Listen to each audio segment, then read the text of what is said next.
How to make an easy Trident farm in Minecraft. These are the resources you will need for this farm. So anyways, let's get into it. Alright, so the first step to building this farm is to get yourself out to the ocean, because you will obviously have to build this farm above an ocean where drowns can spawn. Now to build this farm, I would recommend you build a farm quite high up in the sky, as this will of course allow for drowns to only spawn within the farm, and it will reduce the chances of them spawning down in the ocean. So anyways, once you have gotten yourself out to the ocean, build yourself up 128 blocks. And this is 128 blocks so from the top water level. This means that you will end up at Y level 191.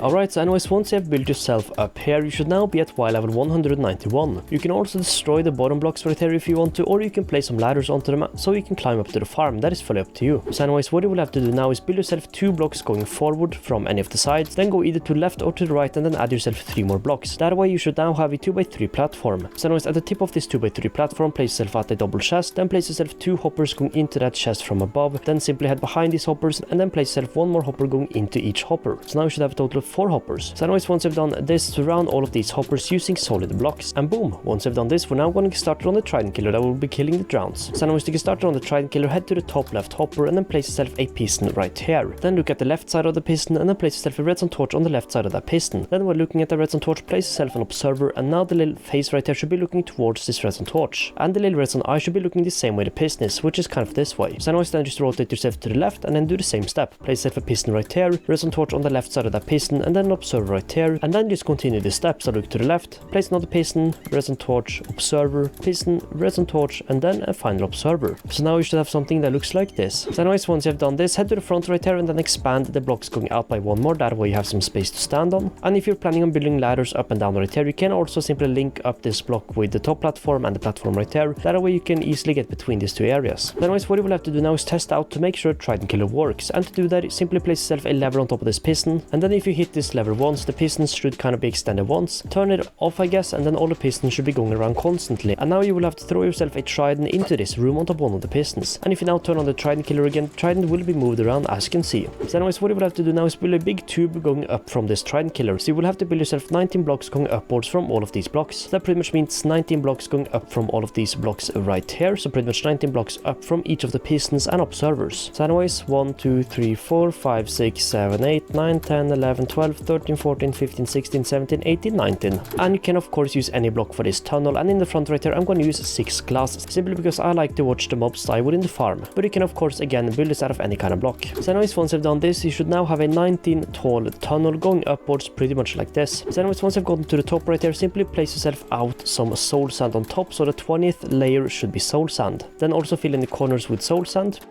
And then going out from what you've built so far, build yourself 7 more soul sand going out from each of these blocks. So 1, 2, 3, 4, 5, 6, 7. 1, 2, 3, 4, 5, 6, 7. 1, 2, 3, 4, 5, 6, 7. And then finally 1, 2, 3, 4, 5, 6, 7. Then once you've done this, simply link up all of these and then build yourself a big platform using soul sand. A few moments later. And boom, once you've done this, you should now have a big platform of soul sand pretty much like this. So anyways, what you will have to do now is head into one of the corners of this platform, place yourself a temporary block, then place yourself 1 block going outwards, destroy a temporary block, and then build yourself a 1 block high wall going all around this soul sand platform. So anyways, once you have built this wall going around there, simply expand it by 1 more block going upwards. And boom, once you've done that, you should now have a 2 block high wall going all around this platform. So anyways, once you've done this, what you will need to do now is, sadly a bit of an annoying step, but it is very necessary. You will have to cover each of the blocks you have of soul sand right here with a temporary block. Now I would recommend using a block that's relatively easy to break, so not something like glass or obsidian, because I'm simply just going to use cobblestone. And that is of course because with a good pickaxe you can very easily break it.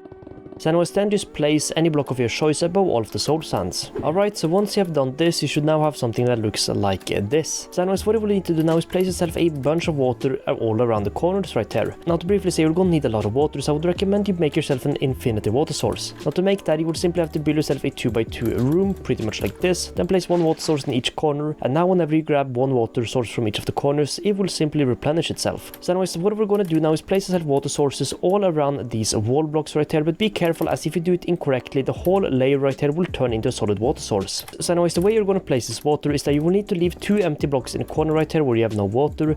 So what you can do is just build yourself 3 blocks right here temporarily, then fill in the rest of these areas with water, and then just run water until you get 2 blocks away from the other side. So that means I can place 1 water source right here, but not water right here. So that pretty much means that I'm going to have no water right here. Then do the same on this side. So pretty much count yourself 3 blocks from the corner. 1, 2, 3. Place yourself a water source on that 3rd block, and then just run water until pillar 2 blocks away from the other side, pretty much like this. Do the same right here. 2 blocks away from the other side, do the same right here. And now we should be going to the other side, as you can see. And now all the water will be flowing towards the middle. So anyways, what you will have to do now is head into each of the corners of what I built so far. Place yourself 1 block right here and then 3 blocks behind it. And then you will have to place yourself a water source on top of this block right here. Then do the same for all of the other corners. 1 block right here, 3 blocks behind it, water source right here. And boom, once you've done that, if you were to jump anywhere into this water, and let's say I jump into the water and I drop my keyboard, I'm not holding my keyboard right now, I will be pushed towards the middle. So anyways, once you've done that, what you will have to do now is destroy these corner blocks you have right here. And then you will also have to destroy all of the temporary blocks you placed above the soul sand. So for me, that means that I'll have to break all of these cobblestone I have right here. And of course, once you do that around these areas right here, the water will of course flow into the middle right here. So to fix this exact problem, what you will have to do is simply place yourself 2 signs at the edge of one of these soul sands. Place yourself 2 more signs going up from those signs, and then 2 signs going forward from those signs again. Pretty much like this. And now if you were to break any of the cobblestone or temporary blocks I had around there, no water will flow into the middle. So anyways, now that you have done that, what you will have to do now is just destroy the rest of these temporary blocks. A few moments later. Alright, so once you've destroyed all the temporary blocks, you should now have something that looks like this. The next step will be also a bit of an annoying one, but definitely a necessary one. So what you will have to do now is fill in 2 of these corners above the soul sand with water. So this pretty much means that you will have to place yourself a water source above each of the soul sand right here in one row. So that pretty much means all of the soul sand we have right here, and now all of these will be turned into bubbles, as you can see. And then we're gonna have to do the same with the rest of this. However, you don't have to place a water source above each soul sand, because I have a small trick that will save you a lot of time. So once you have placed, for example, water sources right here, allowing all the water to turn into bubbles, simply choose this side or this side to do the same with, and then the rest of this will just turn into solid water sources. So if I were to fill in these with water sources, as you can see, the rest of this will actually turn into a solid water source. So if I now jump into any of the waters, as you can see, I will be pushed upwards. And this happens no matter where I jump into it. And this is pretty much what's going to be allowing us to transport the drowns from the spawning platform we have right here into the Trident Killer, and then they will be killed within the Trident Killer. So anyways, now that you've done that, you will now need to spawn proof the corner blocks we have right here. And this is of course to prevent other mobs from, for example, spawning on top of these walls. Now other mobs spawning on top of those walls will very rarely happen, if any. But if it does happen, it might end up reducing the spawn rates a little bit. Now to spawn proof these blocks, you will have to simply just place a block above them that mobs cannot spawn on. This can for example be blocks like shrubs, glass blocks, or even leaves. Now I would recommend to use a solid block just to make sure that, for example, no drowns accidentally jump on top of the shrubs and then just walk around there. Now right here I'm going to use leaves simply as that is the easiest thing to do. Or as you can see, you can even use both if you want to. So anyways, what we will have to do now is build yourself a roof above this farm to make sure drowns can actually spawn during the daylight too. Because if you don't know, drowns are obviously hostile mobs similar to zombies and stuff, meaning that drowns won't really spawn if the sun is out, and the sun is out for half the day. Meaning by building a decent sized roof above the farm, we will increase the spawn rates in this farm by quite a lot. So anyways, to build a roof above this farm, simply head into one of the corners and then count yourself 9 blocks upwards. So 1, 2, 3, 4, 5, 6, 7, 8, 9. And then from this 9th block right here, simply build yourself an outline pretty much going above the farm. So the outline you're building around the farm right now will be pretty much right above the wall right here. And boom, once you've done this, you should now have something that looks like this. And you can of course destroy the bottom blocks you have right here.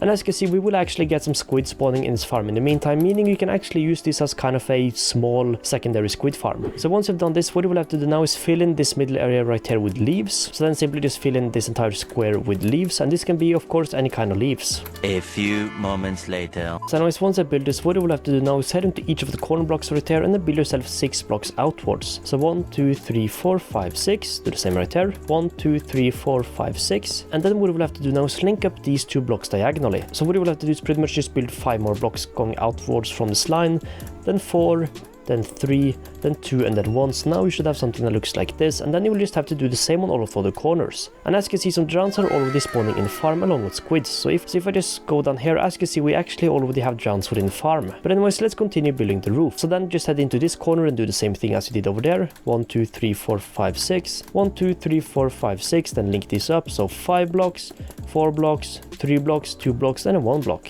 A few moments later. Alright, so once you've done that, you should now have something that looks like this. Then what you will have to do now is link up all of these blocks with each other. So link up the tip block you have right here with of course the tip on the other side, pretty much like this. And then you will have to fill in this square with solid blocks right here. So now you should have something that looks like this, and then just do the same on all of the other sides. Alright, so once you've done that, you will now have a big roof that looks like this, and you will obviously need to spawn proof the roof you have right here with, for example, torches or something to prevent mobs from spawning on top of this roof. Now there's a couple of ways to spawn proof an area. The easiest one is of course to just spam torches, and this is obviously the cheapest one too. However, if you don't want to do that, you can also simply just place yourself a bunch of slabs, glass, or even leaves on top of here. However, that's obviously going to end up costing a lot of leaves, glass, or slabs, so what I would recommend you do instead is simply just spam a bunch of torches on top of here instead. So yeah, now you should have something that looks like this. And now the farm is fully done, so what you can do now is just head down there and then start standing AFK and getting yourself a bunch of tridents. But of course, after you've gone down there, it will be quite dark down here, so I would recommend you light up this area a little bit just to make sure no mobs spawn down there. So anyways, to turn on the farm, you will simply just have to flick this lever. Now before you do that, a quick little tip is that if you have a sword with looting 3 on it, if you hold the sword with looting 3 while turning on the trident killer, you will actually apply the looting effect that is on the sword onto the trident, meaning you will have a chance of getting up to 2 or 3 times the amount of resources, which is obviously very good. And also, as the farm has been turned on, one quick way to expand the system in case you want to have more chests is to simply add yourself some more chests right here and make sure these are 1 block in front of the original chest, and then just add hoppers going into these chests from of course the original chest. And you can of course just add yourself a small platform under there in case you want to have space to stand on. And one brief thing to say, you will actually have to stand AFK under right here where you have the trident killer, simply because you need to be 24 blocks away from an area for mobs to spawn there, meaning if you just stand on top of here, tridents or drowns won't really frequently spawn within the farm, meaning if you want the most optimal rates for this farm, I would recommend you stand AFK down here. So yeah, now you can just stand AFK down here and you will end up getting quite a lot of materials. So anyways, let's do a quick AFK test to see how much we get. A few moments later. And this right here is roughly what you will get after a 10-minute AFK session. As you can see, we have gotten 6 tridents, 11 Notion shells, a little over 2 stacks of rotten flesh, which you can actually trade with villagers for emeralds, meaning you can turn this into a semi-emerald farm. You also get a bit of ink sacks and of course some copper ingots. But the main thing being the 6 tridents from simply a 10-minute AFK session. Now that alone shows you that the farm is quite good. So anyways guys, that is it for this one. So yeah, thanks for watching and I hope you found this helpful. If you have any questions about how this works or anything like that, feel free to leave the comments down below and I'll try to answer your questions as quickly as possible. So anyways, thanks so much for watching and I'll see you in the next one. Peace out.